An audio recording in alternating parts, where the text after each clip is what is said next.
किसी ने भी कांग्रेस और बीजेपी तो जैसे भाई भाई दोनों ने मिलकर मलाई खाई है। मोदी जी के कपड़ों तो अच्छा विश्वास है कि अच्छे कपड़े पहनते हैं और किसी बात पे विश्वास नहीं है। हमारे बच्चों को नोट फाउंड सूटेबल किया जा रहा है। सबका साथ है लेकिन बीजेपी वाला को विकास है और कुछ नहीं है। बीजेपी पार्टी सावरकर की पार्टी है, गांधी गोड से बात चल रहा है। जिस दिन अम्बेडकर बात चलेगा उस दिन आप देखना देश की क्या रूपरेखा होगी। सर राजनीतिक सत्ता वो मास्टर चाबी है जिसके हाथ में वो चाबी होती है ना, वो सभी योजनाएं लागू कर सकता है। कांग्रेस चाहे रैली करे 500 आदमियों की, बीजेपी रैली करे 500 आदमियों की, चाहे उनकी कुर्सियां खाली रह जाए, उनको बढ़ा चढ़ा के पेश करो। और विकास की यदि बात आ रही है तो सिर्फ वो 15% लोगों का ही, पूंजीपति लोगों का ही विकास कर रहे हैं।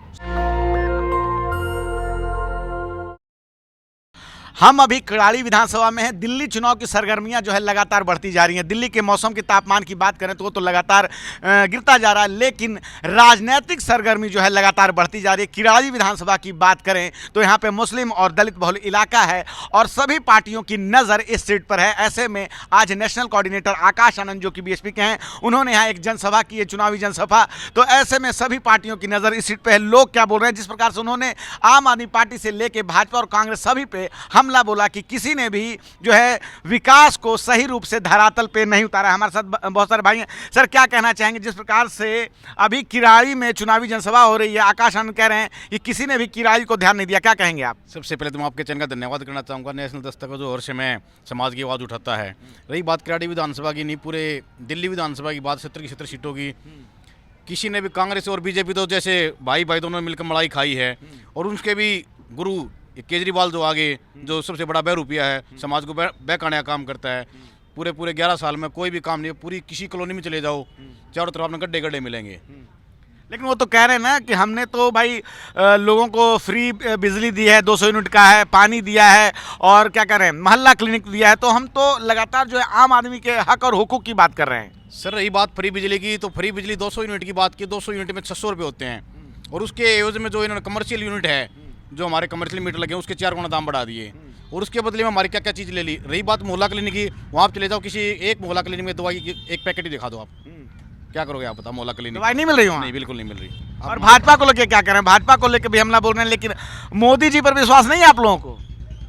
सर मोदी जी के कपड़ों तो अच्छा विश्वास है कि अच्छे कपड़े पहनते हैं और किसी बात पे विश्वास नहीं है। अच्छा, सिर्फ अच्छे कपड़े पहनते हैं? अच्छे कपड़े पहनते हैं, अच्छे काम नहीं करते? काम कोई अच्छा काम नहीं करते। अब उन्होंने तो भाई दलित को भी राष्ट्रपति बनाया, आदिवासी को भी राष्ट्रपति बनाया। उनका कहना है कि दलित, शोषित, वंचित, इनका अगर सपना कोई जो बाबा साहब भीमराव अंबेडकर का जो सपना है वो हम ही पूरा कर सकते हैं, भाजपा पूरा कर सकती है। सर दलित, शोषित, जो आपने अलग संख्या की बात कही, जैसे भी फिलहाल हमारे आदरणीय रहे, बहुत ही अर्थशास्त्री, 2 बार प्रधानमंत्री रहे भारत देश के, मनमोहन सिंह जी, कांग्रेस के शासन में। अब जब उनके अंतिम संस्कार की बात आई तो आप देख रहे उनका अंतिम संस्कार कहाँ किया गया, जो आम जगह है उनको वहाँ पर उनका अंतिम संस्कार किया गया। तो इनकी थ्योरी नहीं की है, जो इनकी थ्योरी, इनके समाज के अलावा जो वर्ण व्यवस्था है उसके अलावा इनका कोई भी आदमी कोई अच्छी पहुँच जाए। अब कहाँ वर्ण व्यवस्था की बात हो रही है? अब कहाँ वर्ण व्यवस्था चल रही है? अब तो भारत अंतरिक्ष युग में पहुंच चुका है। भारत मंगल पे अपनी योजनाएं ला रहा है, मंगल को लेकर कई सारी योजनाएं बना चुका है। और आप कह रहे हैं कि अभी भी भारत में वर्ण व्यवस्था लागू है? सर पहले से भी ज़्यादा वर्ण व्यवस्था आज के दिन लागू है। बहुत छुपी हुई वर्ण व्यवस्था लागू हुई आज के अंदर। हमारे जो कॉलेज के अंदर आप जाते हो, वहाँ से आप जाके देखोगे कि हमारे अंक कैसे काटे जा रहे हैं।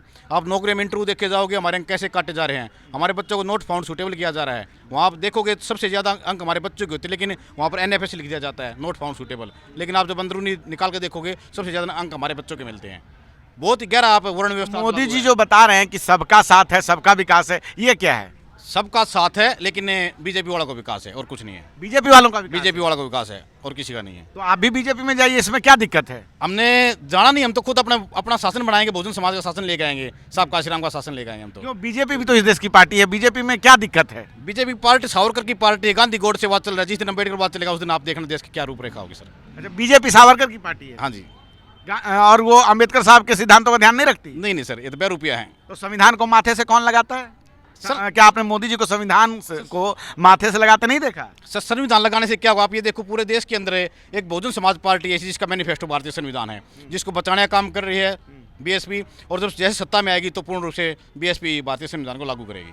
चलिए ठीक है। भाई साहब, आप क्या कहना चाहेंगे? जिस प्रकार से भाजपा के लोग कहते हैं कि बीएसपी के दिन अब लद गए हैं, अब जो है दलित, शोषितों, वंचितों की बात करने वाली पार्टी अगर भारत में कोई इकलौती पार्टी है तो वो भाजपा है।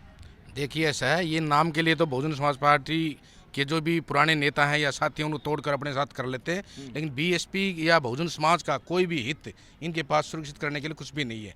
केवल नारे लगाते हैं, वायदे करते हैं, किसी को राष्ट्रीय बना देते हैं नाम से, किसी को राज्यपाल बना देते हैं। ये लगता है इनको कि भाई इनका हमने विकास कर दिया, ऐसा कुछ भी नहीं है। नहीं तो वो तो SC ST के लिए भी कई सारी योजनाएं हैं, ज़मीन पे वो है, स्टैंड अप योजनाएं हैं, स्टैंड अप कम्युनिटी हैं, स्टार्टअप योजनाएं हैं जो है उनको मतलब बिजनेस में लाने के लिए, तो वो बहुत सारी योजनाओं की बात करते हैं। अभी स्वाभिमान योजना के तहत दिल्ली में जो प्रधानमंत्री मोदी ने घर बांटे हैं। देखिए सर, प्रधानमंत्री मोदी को 15 साल हो जाएंगे, PM बने, तीसरी योजना, तीसरी कार्यकाल स्टार्ट हो गया। तीसरे कार्यकाल पूरा होने तक 15 साल हो जाएंगे। केवल 32,000 फ्लैट, वो भी जो बीजेपी के समर्थक लोग थे, बीजेपी के कार्यकर्ता थे, उन्हीं लोगों को दिए गए हैं। आप लिस्ट निकाल के देख सकते हैं। लेकिन है तो SC समाज से ही ना, समाज से नहीं है वो लोग जो है ना नकली सर्टिफिकेट बना रखे हैं। अभी भी कल पेपर में आया था कि 52 जो है लेक्चरर दिल्ली यूनिवर्सिटी में, वो ऐसी समाज से नहीं थे, जनरल समाज से, तो वो जॉब करने लग रहे हैं। अब उनको जो है दोबारा से नौकरी छोड़नी पड़ेगी। तो नकली प्रमाण पत्र के द्वारा जो है जातीय लाभ ले रहे हैं। बिल्कुल बिल्कुल, नकली प्रमाण पत्र बना के जातीय लाभ ले रहे हैं। और जब इनको ये पता चलता है कि नकली आदमी नकली सर्टिफिकेट बनवा के ले रहे हैं, तो उनकी कोई इंक्वायरी नहीं होती। जब हमारे जैसे, आप जैसे मीडिया के साथी, नेशनल दस्तक बड़ा अच्छा न्यूज़ चैनल है, बड़ा बड़ा धन्यवाद है इसका, जो बड़ी शंभू जी बड़े बातें उठाते हैं। उन लोगों की मेहनत से ही ये चीज़ें जो निकल के आती है कि इतने लोग लेक्चरर लगे हुए हैं, उन लोगों की मेहनत है, जब पता चलता है।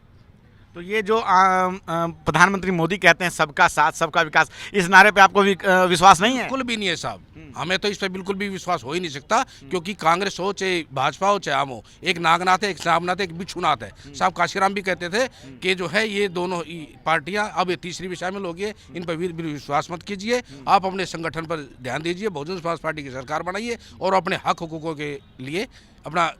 भारत में सबसे ज़्यादा जो आबादी है वो बहुजनों की है, तो यूपी में भी जो है भाजपा की सरकार है और भारत में भी जो है भी भाजपा की सरकार है। बिना बहुजन के उनको वोट दिए तो ऐसा हो नहीं सकता है। तो उन पे विश्वास कर रही है बहुजन जनता, तभी तो ये जीत रहे हैं। तो उनकी नीतियाँ अच्छी है, तभी तो ये इनको वोट कर रहे हैं। देखिए सर, अभी भाई साहब ने बताया कि भाई ये जो फ्री की रेवड़ियाँ बांटते हैं, पूरे देश में अगर आप सिस्टम लगा दे, 85% बहुजन समाज है, 15% अपर समाज है। जैसे आप एक पेन को लेते हैं, पेन का जो ऊपर कैप होता है वो अपर समाज है और जो है वो बहुजन समाज है। इनसे काम तो यूज तो किया जाता है, उसको अंदर दबा देते हैं, ऊपर दिखता है केवल 15%।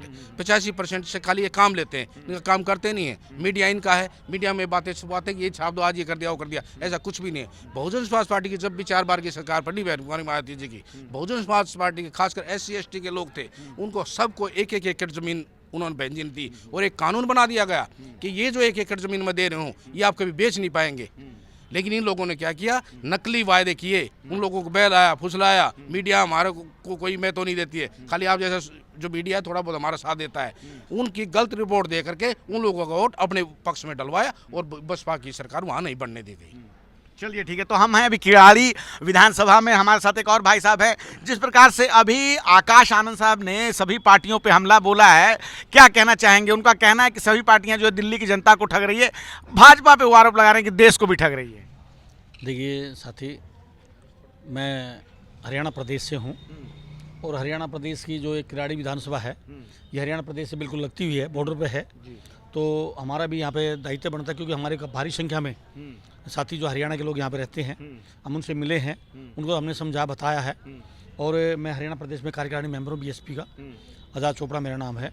तो मैं तो यही कहूँगा, जो आप लोग कह रहे अभी जो विकास की जो बात है, या मोदी जी की जो बात है, या कांग्रेस की बात है, या आम आदमी पार्टी की जो बात है, अगर विकास होता तो हमारी जो जनता है जो इतनी परेशान नहीं होती। आज फ्री के जो वादे करते हैं ये लोग, फ्री के वादे करने से क्या होगा, हमारा जो समाज है उन्हें पुस्तक सच है, उन्हें पुस्तक हो चुका है। और आने वाले समय में क्या करेंगे ये लोग, ये इन योजनाओं को बंद कर देंगे। इन योजनाओं को बंद करने के बाद में क्या होगा, हमारे लोग क्या कमाएंगे, क्या खाएंगे, क्योंकि काबिल होंगे नहीं। तो काबिलता पे एक दाग लगाने जा रहे हैं ये लोग। इसलिए हम तो ये कहेंगे, अपने समाज से निवेदन करेंगे कि राजनीतिक सत्ता वो मास्टर चाबी है, जिसके हाथ में वो चाबी होती है ना, वो सभी योजनाएं लागू कर सकता है। तो इसलिए बहुजन समाज पार्टी पे हम विश्वास करते हैं। बहुजन समाज पार्टी ही केवल ऐसी पार्टी है जो कि राजनीतिक सत्ता की जो चाबी है वो केवल आम आदमी को सौंप सकती है, हमें सौंप सकती है। तो भाजपा जो लगातार जो कई योजनाओं की घोषणा करती है, वो लगातार प्रधानमंत्री मोदी कहते हैं कि दलित और जो अनुसूचित जाति अनुसूचित जनजाति के लोग हैं जो वो लगातार भाजपा से जुड़े, क्योंकि हम उनके लिए सबसे ज़्यादा योजनाएं बनाते हैं, हम उनके विकास का जो है सोचते हैं। बाकी किसी पार्टी में ऐसा कोई करने की कोई विज़न भी नहीं है उनके पास। नहीं, इसका तो वो चलो उनकी अपनी भाषाएं हैं, वो क्या बोलते हैं मंचों पे क्या बोलते हैं, लेकिन इसका उदाहरण हमारे पास में है। जो उत्तर प्रदेश में 4 बार सीएम रही बहन जी, जब उत्तर प्रदेश सीएम रही तो पूरे देश के अंदर एक आवाज़ थी भी, अगर कोई गरीब का, मजलूम का, अल्पसंख्यक का, गरीब किसान का, मजदूर का कोई अगर भला कर सकती है, साथ दे सकती है, तो बहुजन समाज पार्टी दे सकती है, बहन जी दे सकती है, ये विश्वास था। लेकिन एक साजिश के तहत पूरे उत्तर प्रदेश के अंदर, पूरे उत्तरी भारत में क्या पूरे देश के अंदर एक माहौल बनाया गया, मीडिया के माध्यम से एक माहौल बनाया गया कि बहन जी चाहे अच्छा करे चाहे बुरा करे, उसका कहीं पर नाम नहीं लेना आप लोगों ने, उसकी संख्या नहीं बतानी है आप लोगों ने। कांग्रेस चाहे रैली करे 500 आदमियों की, बीजेपी रैली करे 500 आदमियों की, चाहे उनकी कुर्सियाँ खाली रह जाए, उनको बढ़ा चढ़ा के पेश करो, लेकिन बहन जी की चाहे लाखों की भीड़ हो, चाहे काश आनंद जी में लाखों की भीड़ हो, उसको दिखाना ही मत। वो क्या बोलते हैं क्या नहीं बोलते हैं उसको दिखाना ही मत, क्योंकि जब मीडिया का इस तरह जो हमारा जो आम जनता जो है, वो आम जनता सुबह क्या उठती चाहेगी, उस पर अखबार खोलती है, टीवी खोलती है। जब अखबार और टीवी में जब हमारे नेताओं की बात नहीं आती, बहन जी की बात नहीं आती, हमारे नेता भाई आकाश आनंद की बात मीडिया ऐसा क्यों करेगा? मीडिया तो भाई लोकतंत्र का चौथा स्तंभ है, सच्चा काम करता वो है। था ना, वो था जब था, अब नहीं है। अब वो था जब था, अब तो सारा का सारा बिक चुका, खरीद चुका है। क्यों खरीदा इसलिए है क्योंकि उनको ये लगा, जब से बहुजन समाज पार्टी का गठन हुआ, उनको ये लगा मीडिया को, क्योंकि मीडिया लगभग जो हमारे साहब काशीराम जी भी कहा करते, जो मीडिया है, मीडिया भी उनकी, सब कुछ उनका। तो वो जो लोग हैं उनमें हमारी संख्या नहीं है, दबे कुचले समाज की संख्या नहीं है मीडिया में। ये तो भला हो सोशल मीडिया का, जिसके माध्यम से हम अपनी बात को थोड़ा कह सकते हैं, ये बात हमारी कहीं कहीं समाज में चली जाती है, वरना वो तो आती नहीं। अब बहन जी डेली सोशल मीडिया में रहती है, Akash Anand ji daily social media में रहते हैं, एक दिन भी वो अखबारों में नहीं आता।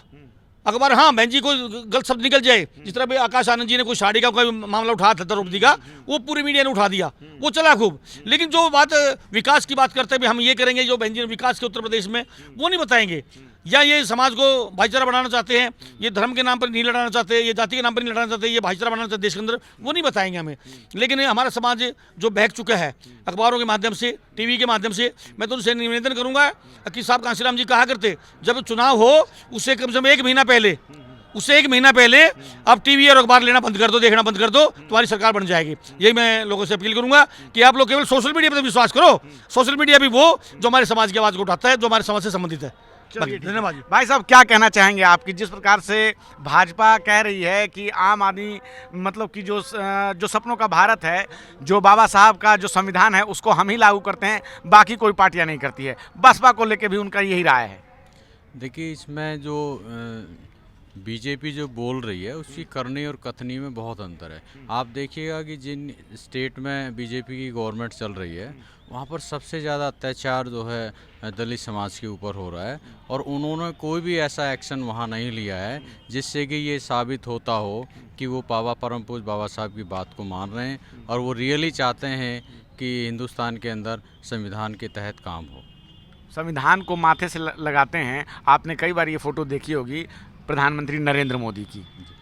देखिए, माथे से लगाना और उस पर इम्प्लीमेंट करना, ये दो बातें हैं। यदि बीजेपी रियली में माथे से बेशक ना लगाए, लेकिन जो परम पूज्य बाबा साहब ने जो कॉन्स्टिट्यूशन दिया है उसको इम्प्लीमेंट करे तो कुछ तो क्या इम्प्लीमेंट नहीं है देश में? संविधान लागू नहीं है? 1949 से ही देश में संविधान लागू है। देखिए, संविधान लागू है, ये बात आपकी सही है, लेकिन संविधान चलाने वालों की नीयत ठीक नहीं है। अब प्लानिंग कमीशन की आप बात करिए, उसमें कितने शेड्यूल कास्ट बैठे हैं? प्लानिंग कमीशन के अंदर एक भी शेड्यूल कास्ट नहीं है वहाँ पे। तो अब तो खैर प्लानिंग कमीशन है नहीं, अब तो नीति आयोग है। हाँ, नीति आयोग में एक भी शेड्यूल कास्ट कैंडिडेट नहीं है, आप देखिएगा। तो जो योग्यता होगा वहाँ जाएगा। उन्होंने सब कुछ, उसकी एक प्रक्रिया है ना। प्रक्रिया तो बीजेपी ने एक और उसमें नया रूल लगा दिया है कि रूरल पार्टी का नीति आयोग में एक कैंडिडेट उन्होंने नियुक्त किया है, जबकि पहले ऐसा कभी नहीं था। तो ये तो बिल्कुल लीगली हो गया ना, जब रूरल पार्टी का उस नीति आयोग में और अनक्वालिफाइड सदस्य को उसमें नॉमिनेट किया जा रहा है, तो वो तो रूरल पार्टी के पक्ष में लेगा ना, बात करेगा। तो क्या लग रहा है ये जो जिस तरह से वो सबका साथ सबके विकास की बात करते हैं, वो क्या है, वो नारा क्या है? देखिए, सबका साथ जो बात कर रहे हैं और विकास की यदि बात आ रही है तो सिर्फ वो 15% लोगों का ही, पूंजीपति लोगों का ही विकास कर रहे हैं। सच्चाई है ये। अच्छा, अभी हमने देखा है नारा लिखा हुआ है, वोट वोट हमारा राज तुम्हारा नहीं चलेगा। 85% बहुजन लोग हैं तो उनको वोट दे रहे हैं। उनका काम अगर भाजपा करे तभी तो उनको वोट दे रहे हैं, तभी तो वो जीत रहे हैं, तभी तो उनमें विश्वास दिखा रहे हैं। भाजपा अब तीसरी बार सत्ता में आई है, चलिए बहुमत नहीं रहा, लेकिन जो 85% जो जनसंख्या है उसका एक अधिकांश हिस्सा जो है वोटों का वो तो भाजपा को जा रहा है, तो उन पर विश्वास दिखा रहे हैं, तभी तो हो रहा है ना। देखिए क्या है कि भाजपा की यदि बात की जाए तो प्रधानमंत्री मोदी जी बोलते कुछ और हैं और करते कुछ और हैं। तो जो बहुजन समाज, ये हकीकत है कि कुछ समय के लिए ज़रूर उनकी बातों में आ गया था, लेकिन धीरे धीरे वो अब ये समझने लगा है कि हमारा दोस्त कौन है और दुश्मन कौन है, और कौन हमारे बच्चों के भविष्य के लिए काम कर सकता है। और आप देख भी रहे हैं कि जिस तरह से पहले बीजेपी के जो सांसद थे, अब उनका कितना जो है उनकी संख्या बहुत ज़्यादा कम हो गई है।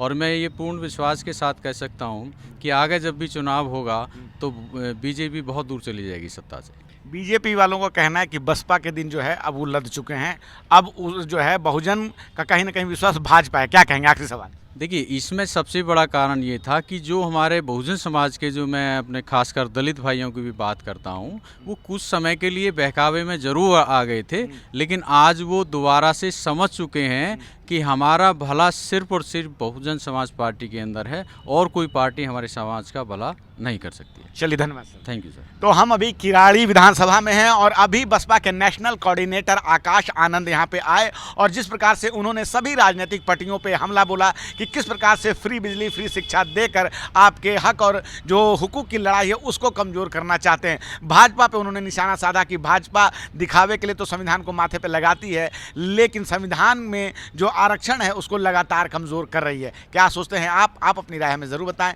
मैं रंजय कुमार, कैमरामैन आशीष के साथ, नेशनल दस्तक। धन्यवाद। नेशनल दस्तक की आपसे गुजारिश है कि अगर इसको बचाना चाहते हैं तो नेशनल दस्तक को सब्सक्राइब करने के लिए रेड कलर के सब्सक्राइब बटन को दबाएं, फिर बेल आइकन की घंटी दबाएं। नेशनल दस्तक को बचाने के लिए बहुत ज़रूरी है कि हर खबर को शेयर करें, लाइक करें, कमेंट जरूर करें।